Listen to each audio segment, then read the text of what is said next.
In this segment, we're going to talk about veneer. Veneer, quite literally, is thin slices taken from the trunk of a tree, and it's used for treatments of furniture, of wall paneling. We use other grades of wood behind it and then veneer it with a richer wood, so we get a much richer look to these things without using the big solid piece. So the series that they take off of the tree and stack is called a flitch. And then these things are applied to that particle board or the substrate, and they keep it from damage and shrinking. So veneers have a grading system. So for softwoods, and on previous videos we talked about softwoods being from conifer trees, the kinds with the needles that are evergreen. They're graded for grade N, which is a natural finish, and A for a smooth surface to be paintable, or B, that surface for utility type panels. Hardwoods, which we know hardwood comes from deciduous trees. The leaves fall off every year and turn colors. So there are premium, the good grade, a sound grade, utility grade, and a backing grade, and you can read those. Different styles and different grades of veneers that we use. So there's different methods of cutting the veneer to get the product. Now the first one we'll talk about is going to be a rotary cut. Quite literally, you can see the log the bark is sheared off of it, so we have it down to the raw wood. And then it's put on a big spindle and it's turned quite literally against a knife. So as it rolls out, it comes out in one long sheet, kind of like unrolling a roll of paper towels off of the spool.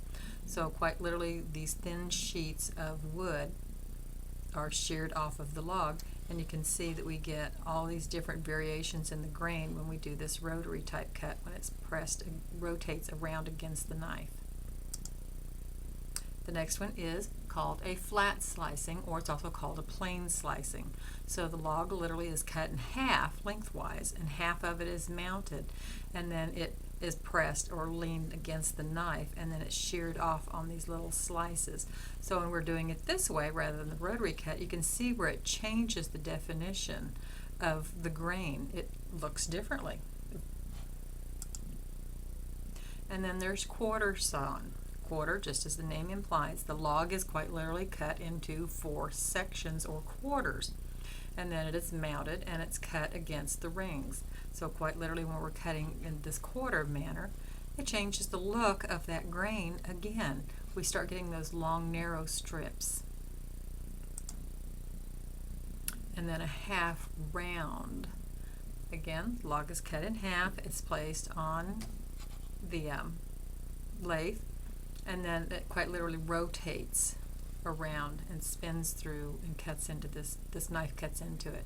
So again, we're changing the look and the appearance of the grain as it's rotated against that blade.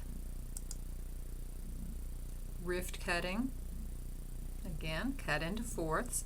Now depending on how they're going, wait, we already talked about a fourth and a half. It depends on how it is sliced against the knife that gives the appearance of the results of the grain. So once all the grain pieces, or excuse me, the sheets, the flitches have been cut and stacked and arranged, they're placed on furniture or on paneling, whatever they're being placed on, in very specific patterns, because we know that we've got very specific in the way that the grains are laid out now. So this diamond match, quite literally, the diamond match on these 4 pieces, they're matched up, so when we're finished, we see this diamond starting to appear in these grain patterns. Hence, it's a diamond match. Now a reverse diamond match is just that opposite, where everything was going inward. This one is coming outward, so we try and match up these grains so that we have that reverse V pattern. Now sunburst match, most commonly this is done with the crotch of the tree or a tight-fitting wood. So quite literally, these are matched up in 8 sections. So we literally see these grains start coming out and matching, and it creates that sunburst. Herringbone, each one of these are placed reverse. So quite literally it resembles the bones of a fish along its backbone. Now a book match, just as the term indicates, quite literally everything on this side matches this side. So if it was just the same as if we were closing the pages of a book, this mirrors this. So as these sheets are put in, we see the grains start to match. That's the most common that we see.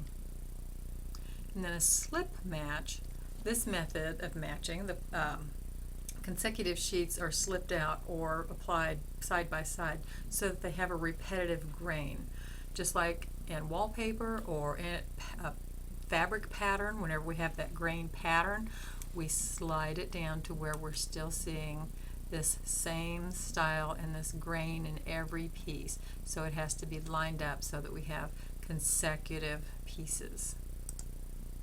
And then a random match, just as the name indicates, there's no rhyme or reason. It's just put on whatever the grain is. That's just how it is. That's how they're put together. And that's it. Now we should see a video after this about the actual production. Thank you.